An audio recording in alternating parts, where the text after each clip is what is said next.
మనం రోజు షాపింగ్కి వెళ్తాం కదా, అక్కడ చూసే ప్రైస్ ట్యాగ్ల వెనక ఓ పెద్ద కథే ఉంటుంది. అదొక రహస్య భాష లాంటిది. సో ఈరోజు మనం ఆ రహస్యాన్ని ఛేదిద్దాం, ఆ ధరల వెనక అసలు కథేంటో తెలుసుకుందాం.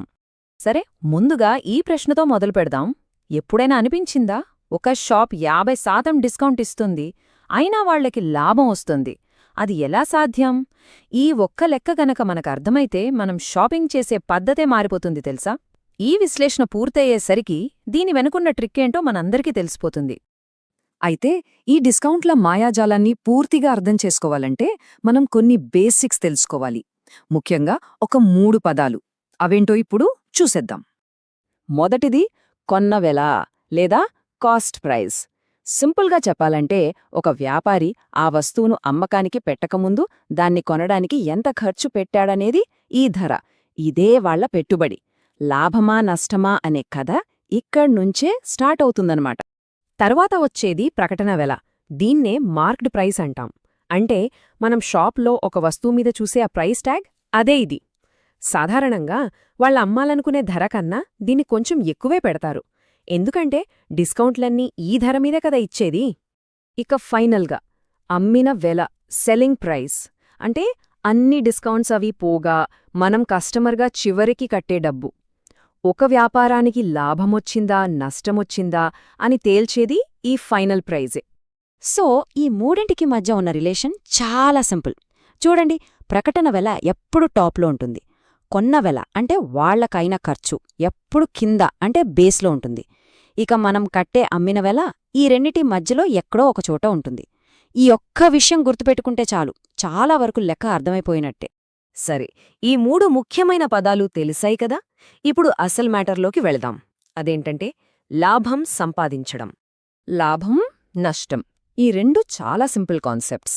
అమ్మే ధర గనక కొన్న ధర కన్నా ఎక్కువ ఉంటే అది లాభం, అంతే. ఒకవేళ కొన్న ధర కన్నా తక్కువ కమ్మితే అప్పుడు నష్టమొస్తుంది. ఏ వ్యాపారానికైనా కావాల్సింది లాభమే, వద్దనుకునేది నష్టమే. చాలా స్పష్టం కదా. అయితే ఇక్కడ చాలా చాలా ముఖ్యమైన పాయింట్ ఉంది. చాలామంది చేసే కామన్ మిస్టేక్ ఏంటంటే, లాభం శాతాన్ని అమ్మిన వెల మీద లెక్కిస్తారు. కాని అది తప్పు.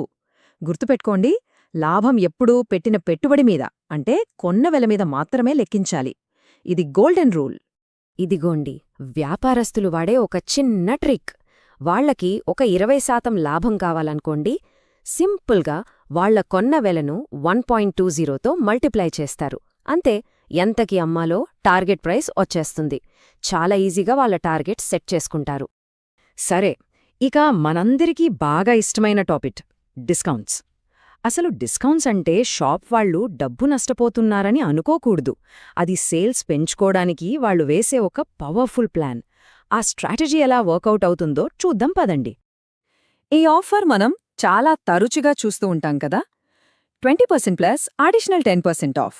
చూడగానే మొత్తం 30% డిస్కౌంట్ అనుకుంటాం. కాని నిజంగా అది 30%మేనా? ఒక్కసారి లెక్కేసి చూస్తే అసలు విషయం తెలుస్తుంది. ఒక 1000 రూపాయల వస్తువు ఉంది అనుకుందాం. ఫస్ట్ దానిమీద 20% డిస్కౌంట్ అంటే 200 రూపాయలు తగ్గుతాయి. అప్పుడు ధర 800 రూపాయలవుతుంది. ఇప్పుడు రెండో డిస్కౌంట్ అంటే ఆ 10% 1000 రూపాయల మీద కాదు, ఈ కొత్త ధర 800 రూపాయల మీద లెక్కిస్తారు. సో 800లో 10% అంటే 80 రూపాయలు. ఫైనల్గా ఆ వస్తువు మనకు 720 రూపాయలకి వస్తుంది. చూసారా? అంటే మనకు వచ్చిన అసలైన డిస్కౌంట్ 30% కాదు, కేవలం 28% మాత్రమే. ఇదొక స్మార్ట్ టెక్నిక్ అనమాట. కస్టమర్లను అట్రాక్ట్ చేయడానికి ఇలాంటి ఆఫర్స్ పెడతారు. సో నెక్స్ట్ టైం నుంచి గుర్తుపెట్టుకోండి, ఇలా వరుస డిస్కౌంట్లిస్తే వాటిని డైరెక్ట్గా యాడ్ చెయ్యకూడదు. ఇప్పుడు ఇంకొన్ని ఇంట్రెస్టింగ్ ట్రిక్స్ చూద్దాం. మనం రెగ్యులర్గా షాపింగ్ చేసేటప్పుడు చూసేవే, కానీ వాటి వెనుక ఉన్న మ్యాథ్స్ మనకు తెలియదు. ఇవి సేల్స్ పెంచుకోవడానికి రీటైలర్లు వాడే కొన్ని తెలివైన ఎత్తుగడలు. Buy 3 get 1 free. ఈ ఆఫర్ మనందరికీ బాగా తెలుసు, చాలా అట్రాక్టివ్గా కూడా ఉంటుంది. కానీ దీన్ని డిస్కౌంట్ పర్సెంటేజ్లోకి మార్చుకుంటే అసలు మనకు ఎంత డిస్కౌంట్ వస్తున్నట్టు ఎప్పుడైనా ఆలోచించారా ఈ విషయం? ఇక్కడ లాజిక్ ఏంటంటే, మనం డబ్బు కట్టేది 3 వస్తువులకే, కానీ మన చేతికి వచ్చేవి 4 వస్తువులు. అంటే మనం కొన్న 4 వస్తువుల్లో ఒకటి ఫ్రీగా వచ్చింది. సో 1/4 లెక్కేస్తే ఇది సరిగ్గా 25% డిస్కౌంట్ అవుతుంది. సింపుల్. సరే, ఇప్పటిదాకా మనం నేర్చుకున్న కాన్సెప్ట్స్ అన్నింటినీ కలిపి ఒక రియల్ లైఫ్ ప్రాబ్లం సాల్వ్ చేద్దాం. ఒక వ్యాపారిలాగా ఆలోచించి ఈ లెక్కని ఎలా చెయ్యాలో చూద్దాం. ఇదొక ఇంట్రెస్టింగ్ సినారియో. ఒక వ్యాపారి తన వస్తువులను కొన్న వెల మీద 25% ఎక్కువ పెట్టి మార్చేశాడు. ఇప్పుడు అతను 10% లాభం కూడా పొందాలి. అలాంటప్పుడు కస్టమర్కి ఎంత డిస్కౌంట్ ఇవ్వగలడు? చూడండి, ఇక్కడ కొన్న వెల, ప్రకటన వెల, లాభం, డిస్కౌంట్ అన్నీ ఉన్నాయి. వ్యాపారులు రోజూ ఇలాంటి లెక్కలే వేస్తుంటారు. దీన్ని ఎలా సాల్వ్ చేయాలో చూద్దాం. ఈ లెక్కను ఈజీగా చెయ్యడానికి కొన్న వెల 100 రూపాయలు అనుకుందాం. ఓకేనా? స్టెప్ 1, ప్రకటన వెల 25% ఎక్కువ కాబట్టి అది 125 రూపాయలు అవుతుంది. స్టెప్ 2, అతనికి కావలసిన లాభం 10%, సో అమ్మాల్సిన వెల 110 రూపాయలు. ఇప్పుడు చూడండి, ట్యాగ్ మీద ధర 125, కాని అతను 110కి అమ్మాలి. అంటే డిస్కౌంట్ ఎంత? 15 రూపాయలు.